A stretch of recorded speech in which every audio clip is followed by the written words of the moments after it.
Good morning. হ্যাঁ, গলাটা একটু খারাপ হয়েছে, বললাম না কালকে ঠান্ডা লেগে গেছিলো, ওর পর থেকে গলাটা একটু খারাপ হয়েছে। যাই হোক, আজকে অনেক দিন পর গুড মর্নিং একটা ভিডিও করলাম।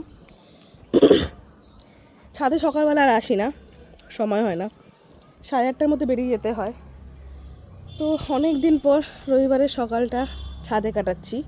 ছাদ ভর্তি ফুল, এরকম দৃশ্য সত্যি সন্ধ্যেবেলা দেখা যায় না। সকালবেলার এত সুন্দর দৃশ্য দেখুন, প্রত্যেকটা টবে যেন ফুল ফুটে আছে, অপূর্ব লাগছে। এই ফুলগুলো দেখুন, একটা টবে রঙের ফুল, কি সুন্দর লাগছে না? কালকেই করেছি যদিও বা ভিডিও, বাট আজকের দৃশ্যটা একটু অন্যরকম। কি ভালো লাগছে এই টবটা, কালকে এতটা সুন্দর ফুটেনি, সকালবেলা দেখছি এত সুন্দর ফুটে উঠেছে। নানান রকম রঙের ফুল, নানান রকমের ধরনের ফুল। আজকের দিনটা একটু আলাদা। গলাতেই খুব অসুবিধা হচ্ছে কথা বলতে, তাও চেষ্টা করছি কথা বলার। আজকের দিনটা একটু আলাদা, আজকে জামাষষ্ঠী। শুভ জামাষষ্ঠী সবাইকে। সবাই আজকের দিনটা কীভাবে কাটাচ্ছ জানিও। আমিও চেষ্টা করবো একটু একটু ভিডিও করার, যদি পারি তো। কারণ কি আমার ভিডিওতে সবার আপত্তি, সবার প্রবলেম, আমি জানি না কেন কেউ পছন্দ করে না আমি ভিডিও করি। তাও আমি করি, কারণ কি আমি পছন্দ করি। তো যতটা আমি পারবো করব। আর যাচ্ছি বাপের বাড়ি, আর বাপের বাড়িতে একজন মহারাজ আছে যে আমার ভাই, তার সামনে যদি ভিডিও করা হয়, 4টে কথা তো তোলাই থাকলো, এবং ভিডিওটা ততক্ষণ আর ডিলিট করতে হয় এমন অবস্থাও করে। তো জানি না যে কতটা ভিডিও করতে পারবো, বা চেষ্টা আমি অবশ্যই করব।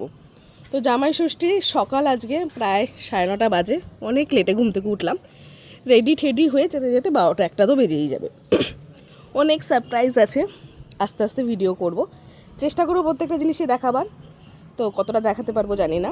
সবার জামাই ষষ্ঠীতে কী প্ল্যান, কে কী করছো জানিও। আমার জামাই ষষ্ঠীর একটা নতুন চমক আছে।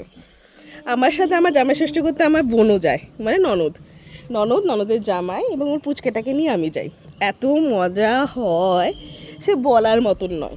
আমার শাশুড়ি মানেই না, তো ও জামাই ষষ্ঠীটা আমার সাথে আমার বাপের বাড়িতেই হয়। এটা একটা আলাদাই চমক।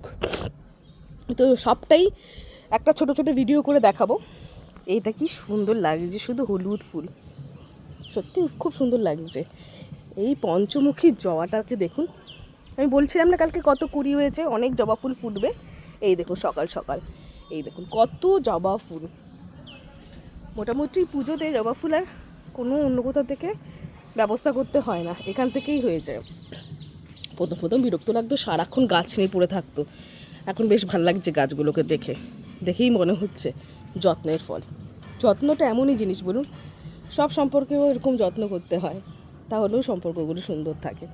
বেলফুলটা দেখুন কি সুন্দর, থোকায় থোকায় গাছে ফুলে উঠেছে। হ্যাঁ, যেটা বলছিলাম জামাই ষষ্ঠী নিয়ে, অনেক চমক আছে আজকে জামাই ষষ্ঠীর, অনেক সারপ্রাইজ আছে।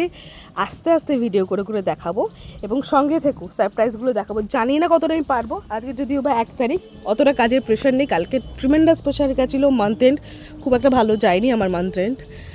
তো আবার নতুন মাস শুরু, নতুন চ্যালেঞ্জ, নতুন টার্গেট, আবার নতুন সব কিছু নিয়ে মাস শুরু করতে হবে। তবে নতুন মাসে 1 তারিখে রবিবারে জামাই ষষ্ঠী পড়াতে খুব সুবিধা হলো, একটু জামাই ষষ্ঠীটা উপভোগ করতে পারবো, নইলে ছুটি পাওয়া খুব মুশকিল আমাদের।